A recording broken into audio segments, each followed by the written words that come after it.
Hello viewers, कैसे हैं आप सब लोग। स्वागत है आपका मेरे YouTube channel study with doctor Pawan Oberoi पर। मैं doctor Pawan Oberoi, head of department faculty of commerce, Bhagwati college of education, Meerut.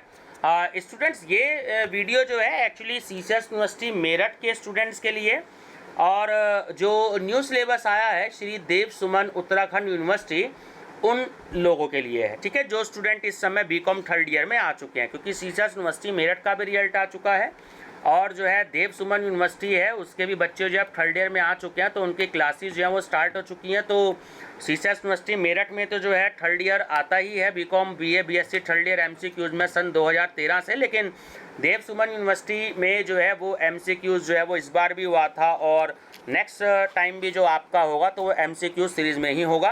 तो ये वीडियो जो है दोनों यूनिवर्सिटी के स्टूडेंट्स के लिए या अदर कोई यूनिवर्सिटी है पूरे इंडिया में कहीं भी, तो ये जो है उनके लिए बहुत ज़्यादा हेल्पफुल है। ठीक है स्टूडेंट्स, फर्स्ट टाइम मेरा चैनल देख रहे हैं तो मेरा channel study with doctor Pawan Oberoi को जरूर सब्सक्राइब कर लीजिएगा, लाइक और शेयर भी करते रहिएगा अपने फ्रेंड सर्कल में, क्योंकि मेरी प्लेलिस्ट बनी हुई है सीसीएस यूनिवर्सिटी मेरठ के। अगर बच्चे देख रहे हो बीकॉम थर्ड ईयर के, तो उसमें आपके 6 के 6 पेपर हिंदी इंग्लिश दोनों मीडियम में सॉल्व हैं और प्रीवियस ईयर के पेपर भी सॉल्व हैं।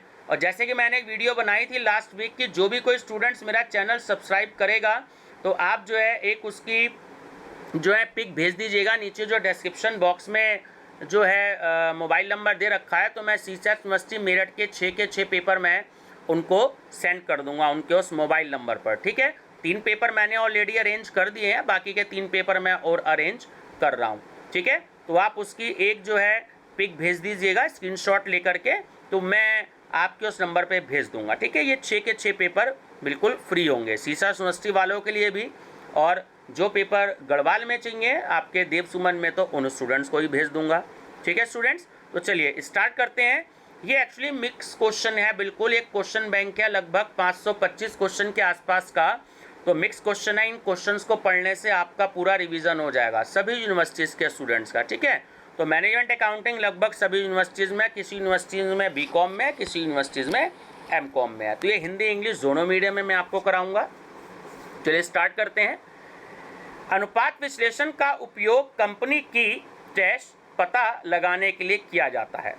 तो देखिए, वित्तीय स्थिति का भी, शोधन क्षमता का भी और वित्तीय स्वास्थ्य का भी। तो ऑप्शन डी इसमें करेक्ट है ना, उपयुक्त सभी।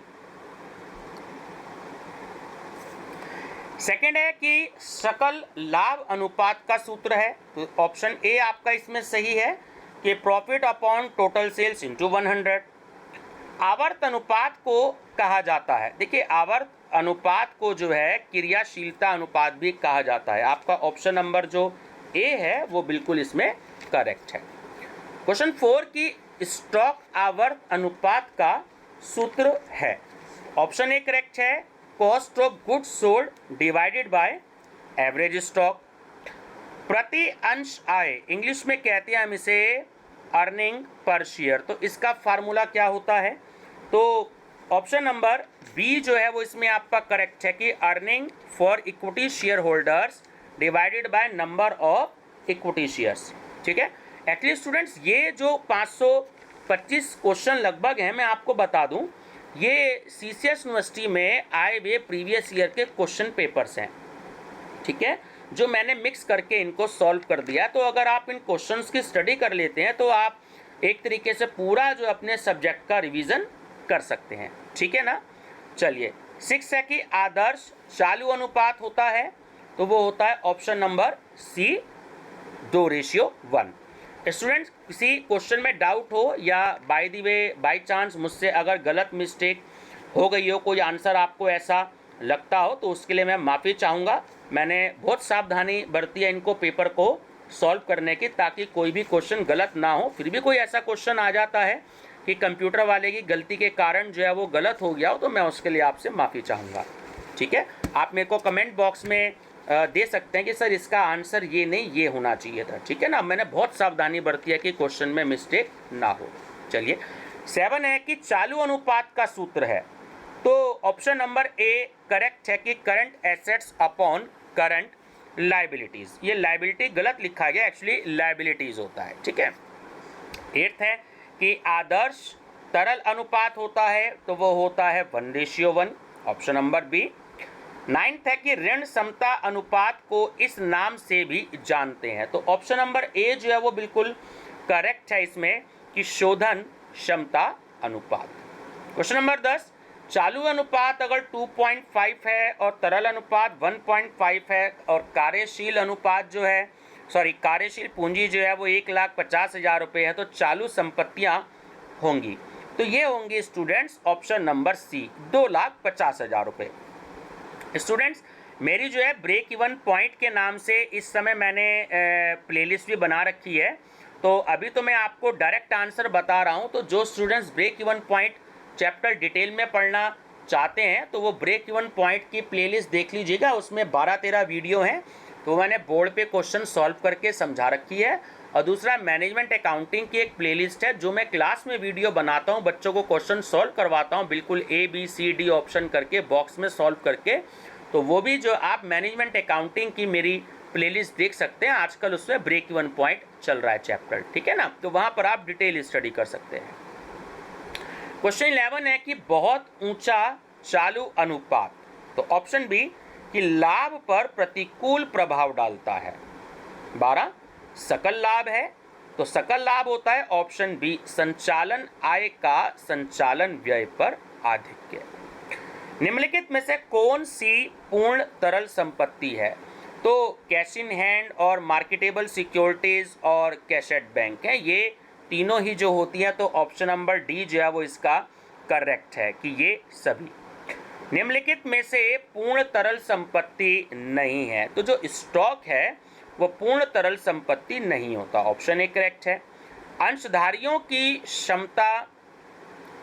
समता में शामिल है, तो समता अंश पूंजी और पूर्वाधिकारी अंश पूंजी और संचय और आधिक्य, जिसे हम इंग्लिश में रिजर्व एंड सरप्लस कहते हैं, तो ऑप्शन डी करेक्ट है ये सभी। सामान्यतः किन अनुपातों को प्रतिशत में प्रकट किया जाता है, तो जो लाभदायकता अनुपात होते हैं उनको प्रकट किया जाता है, ऑप्शन नंबर सी बिल्कुल करेक्ट है। परिचालन अनुपात है, तो ऑप्शन नंबर सी लाभदायकता अनुपात, ठीक है।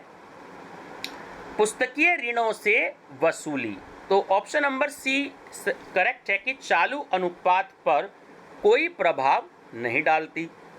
शुद्ध अनुपात होता है, तो शुद्ध अनुपात ऑप्शन नंबर ए करेक्ट है कि कर के पश्चात शुद्ध लाभ का विक्रय पर। तरलता की सबसे बड़ी जांच है, तो वो है आपका ऑप्शन नंबर बी पूर्णतया तरल अनुपात, ठीक है। दीर्घकालीन शोधन क्षमता का पता चलता है, तो जो ऋण समता अनुपात होते हैं उनसे दीर्घकालीन शोधन क्षमता का पता चलता है, ऑप्शन नंबर ए करेक्ट है। यदि परिचालन अनुपात जो ऑपरेटिंग रेशियो है वो अगर 80% है, तो परिचालन लाभ अनुपात कितना होगा, ऑपरेटिंग प्रॉफिट रेशियो कितना होगा, तो जाहिर सी बात है आप 100 में से उसे माइनस कर देंगे तो वो आपका 80% होगा। नेक्स्ट है क्वेश्चन नंबर आपका 23, मूल्य अर्जन अनुपात उपयोगी है, तो पीई रेशियो है ना, प्राइस अर्निंग रेशियो उपयोगी जो होता है वो एक्चुअली अंशधारियों के लिए होता है, ठीक है, ऑप्शन नंबर ए।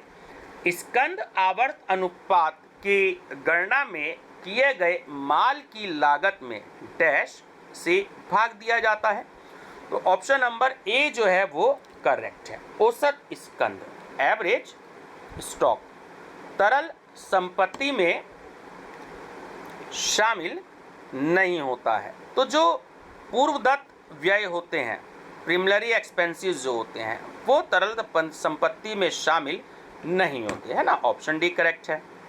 अनुपात जितना ऊंचा होता है उतना ही अनुकूल होता है, तो ये लागू नहीं होता, तो ये जो संचालन अनुपात है ऑप्शन सी वो सही आंसर है, उसमें लागू नहीं होता। एक कोष विवरण सारांश के रूप में तैयार किया गया विवरण है जो कि दो विभिन्न तिथियों पर बनाए गए चिट्ठों की अवधि के मध्य वित्तीय दशाओं में हुए परिवर्तन का संकेत देता है, तो यह परिभाषा किसने दी है, तो यह परिभाषा दी है स्मिथ एवं ब्राउन ने।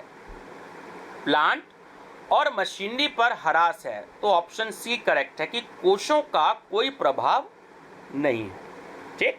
कोष प्रभाव विवरण शब्द कोष से क्या आशय है? तो कार्यशील पूंजी से होता है, इंग्लिश में हम इसको वर्किंग कैपिटल कहते हैं।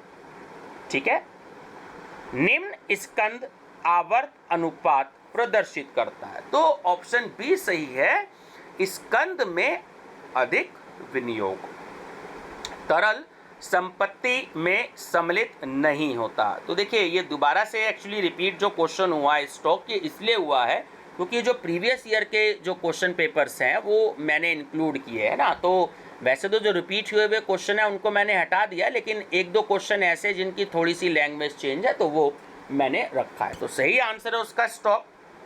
नकद माल का कार्यशील पूंजी का प्रभाव होगा, तो ऑप्शन सी कोई प्रभाव नहीं होगा।